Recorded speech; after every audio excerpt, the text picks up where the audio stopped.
All right, hello everyone. I'm Sanjay Vora. I'm CEO and co-founder of Investor. Hope you all are doing great today. I am super excited to have Nimesh Patel here from HBS Investment Group. Nimesh is, in the hotel industry, been there for a long time, and in this session we're just going to talk a little bit about the hotels and learn a little bit more about Nimesh. So if you could just introduce yourself, Nimesh, tell us who you are and what you're doing. Well, thank you, Sanjay, for having me. I appreciate you having me at Investor's headquarters. It's been a very amazing journey. HBS Investment Groups has been investing in hotels the last 30 years.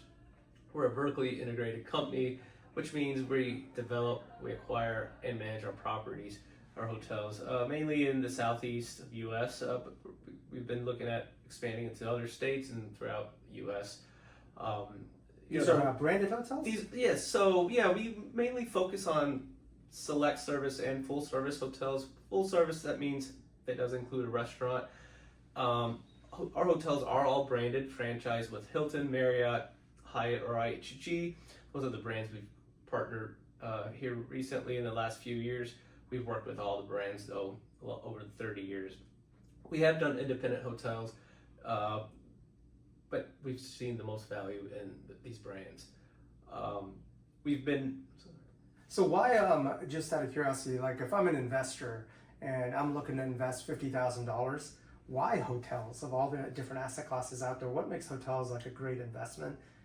Yes, great question, Sanjay. I appreciate that a lot because, I always tell people, we're in a daily lease business. Mm-hmm. So we get to play with revenue management every day, supply and demand.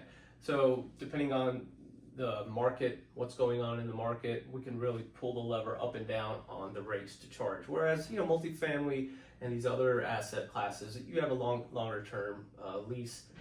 You have a 12-month lease with a certain tenant, a set rate. Whereas in a hotel, we really can utilize that space and maximize the revenue depending on the market, of the time of the market. Time of the year. But people always think about like COVID, where everything shut down. I mean, what did you guys do? Yeah, it was, again, we are in a people business. We have to house people. People do travel. And that's one thing, especially after the pandemic, everybody's kind of realizing people love to be around people. They're social creatures. They like to travel. They like to see their loved ones. They like to go support their kids' tournament. So this requires a lot of travel, requires a day or two a night of sleep. Another, great question that people always ask me about COVID and what happens if something of that nature happens. Beyond people, businesses. We need business. These are our main demand generators for our hotels. That's where we, have seen most of our clients come from. It's these business travelers from Monday to Friday. They're out making, business meetings, visiting, from another company or another state. Yeah. So Zoom will not eliminate that business. We still need to have interactions with people to do business. So that's where a lot of our, clientels come from, different business to visit their, clients and to do other businesses. Okay, gotcha. And what do you think would, like, if I'm an investor, what is like the highest risk investment that would be there? With hotel space, the highest risk I would say is mainly if you're over leveraged. That means if your fund manager or the operator goes in with a very high debt service, or that has a lot of expenses that are, you have to really be calculated with your underwriting. You always have to look at the worst case scenarios when you're doing these numbers. And that means sometimes you may have to put more equity down on a deal than banks may even want you to do. Because when times get tough, you want to make sure you can cover your debt service. You make sure you can pay your investors then. But if we can't do that, and if we have a higher debt, we have a higher expenses, then everyone's going to kind of not see the returns as expected.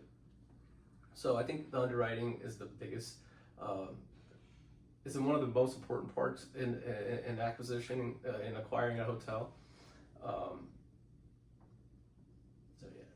I gotcha. So you've done 14, 15 hotels now? Currently, we have 14 under management, so we also manage all our hotels.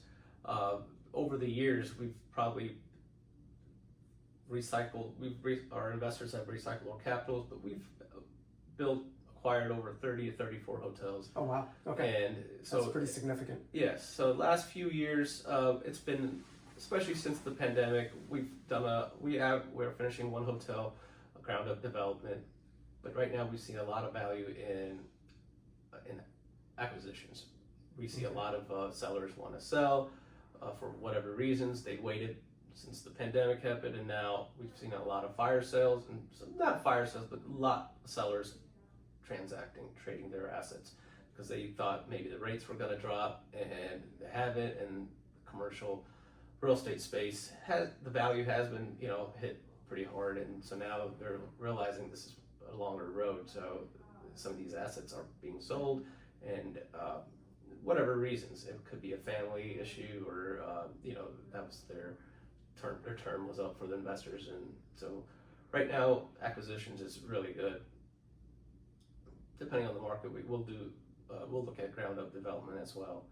All right, cool. So my last question for you. Sure. So investor, what should they expect? What is the next cool deal you're going to be offering? That they should be excited about investing with you. Yeah. So the next cool deal we have, I can't give you the exact brand, but it's between Hilton and Marriott, and it's an extended stay product. We haven't really got into that, but it's basically a mini apartment as a hotel room. And nice.